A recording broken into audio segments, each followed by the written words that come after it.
I want to talk about referrals, repeat business, doing things for the long term.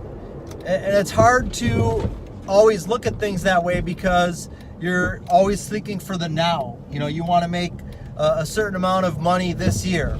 So you've got to sell a certain amount of houses this month in order to do that. So it's hard to sometimes look out into, 3 years, 4 years, even 5 years from now.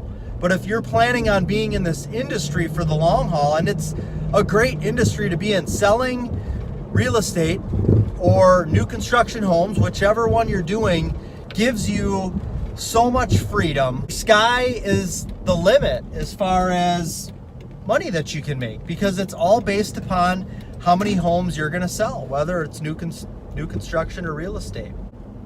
So why not stay in this industry forever?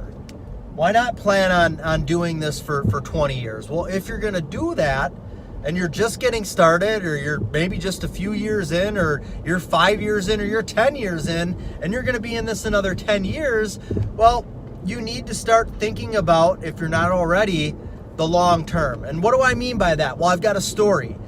I've got a home that I listed and sold for somebody in a neighborhood a few years ago. I do a lot more new construction than I do real estate. So when it comes to dotting my I's and crossing my T's with real estate transactions, I'm definitely not the best at that. I realize that. I'm an owner of our real estate company, so I've pretty much tried to take myself out of most of the real estate transactions, other than I still get a lot of them because long-term referrals. I get a lot of leads when I meet with new construction clients.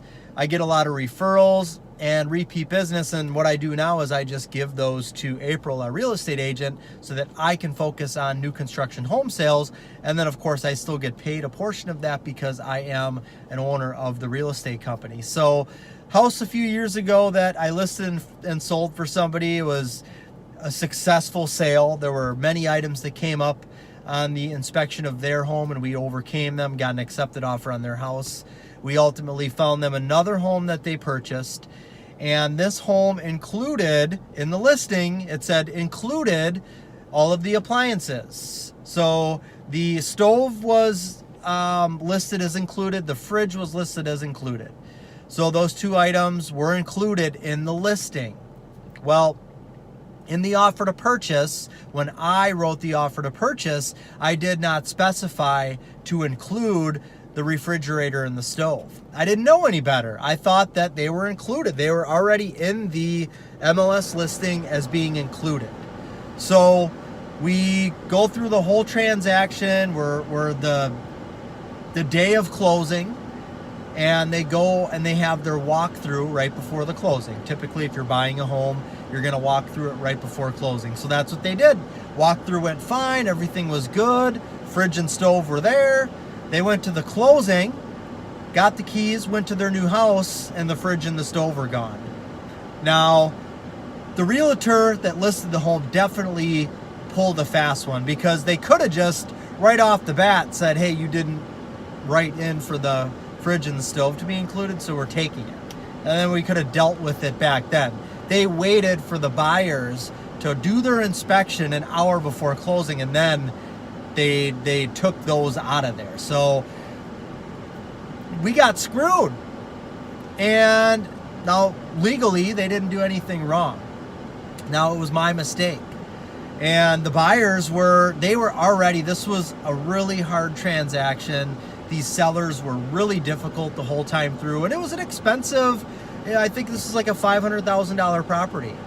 But there were inspection items that came up that the seller didn't want to fix, and they were just difficult the entire time. So finally, the closing was just a big sigh of relief for everybody. So when the buyers went back to their house and realized that the two main appliances that they needed because they were moving in there that day weren't there, and they had already paid a lot more for this home than they wanted to, and accepted the fact that the seller wasn't going to sell certain items. So they were paying a lot more than what they wanted to on the home. And then the fridge and the stove are gone. Now, technically, this is my fault. So I paid for a new fridge and a new stove out of my pocket because it was the right thing to do, and it was my fault. And I think if push came to shove, most real estate companies may have had to do this. Maybe, maybe not. But we went ahead and we did it right away. That day, when they got back to the house, they called me freaking out. Appliances aren't here. I called the listing agent. Oh, well, you didn't have them written into the offer. I called her broker. Sorry, we didn't do anything wrong. Again, they pulled a fast one on us.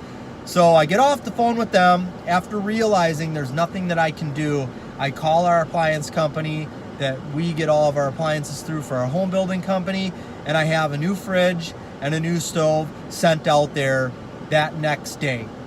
And they were ecstatic, and they remembered that. They were happy with that. So fast forward 3 years later, this morning, I get an email from Mrs. Buyer. Jason, I can't believe how fast a few years have gone, but we're actually wanting to put our house up for sale and purchase another home in a different county. Can you help us with this? Of course. They're coming back to us because of what I did and how we handled this. And that was long term. I could have, at that closing, got my commission check and just kind of, well, technically they had the right to do this. There wasn't anything in there. I never specifically told you that you were going to be I could have fought it, and I could have been selfish and not willing to do anything, but I pretty much gave most of my commission back towards buying those appliances, and they realized that it was something that wasn't easy for me to do, that we did the right thing. They liked how we handled it, and we did things the right way. So now 3 years later, who's the first person that they're thinking of? It's me, because of how we handled things. And this holds true throughout every aspect of real estate or new construction home sales. If you deal with problems and handle them correctly, and you're the bigger person, and you don't back away from conflict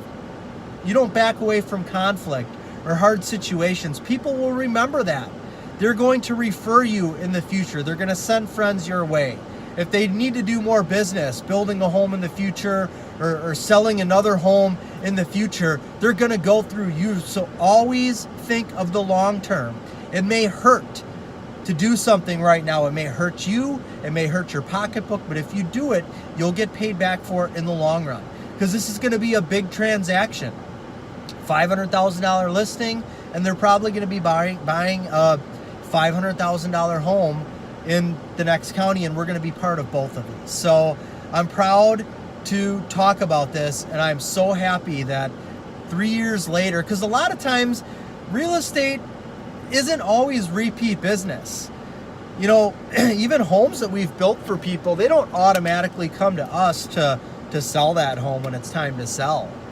And if you buy a home from a certain realtor, a lot of times when it comes time for you to sell that home, it's who's ever on the top of your head. There's no guarantee that you're going to be getting repeat business there. So this was something that stood out enough for them to 3 years later contact me for their real estate needs.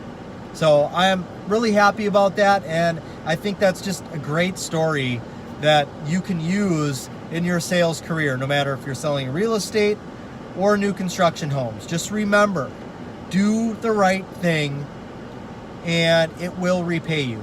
And it may be a long time before that happens, but if you're in this for the long haul, it'll be well worth it. Thank you for your time. Please share this video with a real estate agent or a new home sales construction person. Give me a thumbs up. Subscribe if you're not already. I really would appreciate it. If you've got any questions, comment, let me know. I would love to help. Thank you.